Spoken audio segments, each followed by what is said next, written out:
আজকে শুক্রবার, আজকে আমার কোম্পানি বন্ধ, তাই বাড়িতে আসি। এই জন্য সকাল সকাল আফফানকে নিয়ে একটু গ্রামের মধ্যে ঘোরাঘুরি করার জন্য বের হয়েছি। বর্তমানে আফফান এবং আমি একটা হোটেলে আছি, এখানে আমরা বসে আছি। হোটেলটি হচ্ছে গ্রামের একটি গ্রাম্য হোটেল। আফফানের মাথার তো চুল নেই, তারপরও সে বারবার শুধু আর মাথার চুলে নাড়তেছে। হোটেলওয়ালা সে হোটেলের মধ্যে এখানে কয়েকজন মানুষ আসতেছে। সকাল সকাল হয়তো খিদা লাগছে, এই জন্য পরোটা খাইতে আসছে। তো বর্তমানে কিন্তু আমরা এই হোটেলে বসে আছি। হোটেলটা থেকে চলে আসলাম আর একটা জায়গায়। আফফান এখানে জাম গাছ দেখে বলতেছে, আব্বু এটা কিসের গাছ আর ফুলগুলো কিসের? দেখছো তুমি এই গাছটা চড়বে, এই গাছটা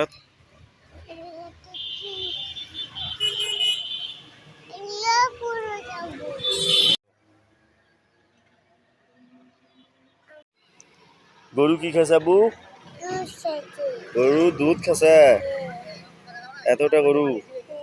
আমরা এখন সকালবেলা চারপাশে ঘোরাঘুরি করতেছি, আফফান এবং আমি। এখন আমরা একটা পুকুরের ধারে আছি। এই পুকুরের মধ্যে হাঁস দেখা যাচ্ছে, আর পুকুরের পানিগুলো শুকিয়ে গিয়ে অল্প একটু পানি আছে, তাই না আব্বু? শুকিয়ে গেছে পানি।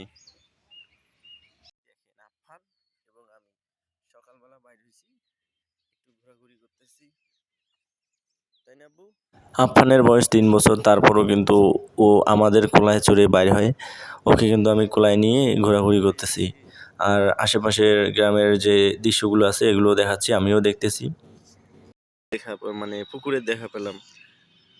বৈশাখ জ্যৈষ্ঠ চৈত মাসে আমাদের এদিকে পুকুরের পানিগুলো শুকিয়ে গিয়ে একেবারে ঠাটা মরুভূমির মতো হয়, আর বর্ষাকালে এই পুকুরগুলো কিন্তু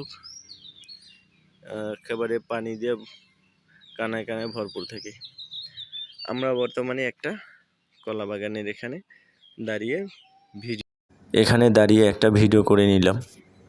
আফফানের একটা মজার বিষয় হচ্ছে, ও কোথায় যাক আমাকে কিন্তু অনেক প্রশ্ন করে আর বলে যে, আব্বু এটা কি, ওটা কি, সেটা কি। এটা কিন্তু প্রতিটা ছোট বাচ্চার একটা কৌতূহল, আর আমাদেরও কিন্তু উচিত এই বাচ্চাগুলোকে এই জিনিসগুলো জানানো, যাতে করে তারা নতুন কিছু শিখতে পারে, জানতে পারে, এবং পরবর্তীতে তারা এগুলো কাজে লাগিয়ে তাদের জীবনে অনেক কিছু করতে পারে।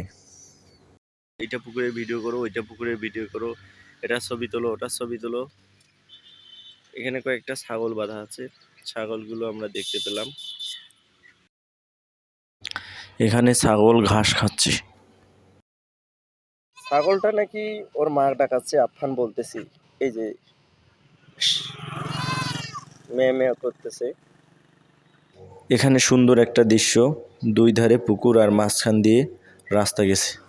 তো বন্ধুরা, ভিডিওটি কেমন হলো জানি না, অবশ্যই সকলে কমেন্ট বক্সে জানাবেন। ভালো থাকবেন সবাই, সবাইকে বিদায় জানিয়ে আসসালামু আলাইকুম ওয়া রাহমাতুল্লাহ।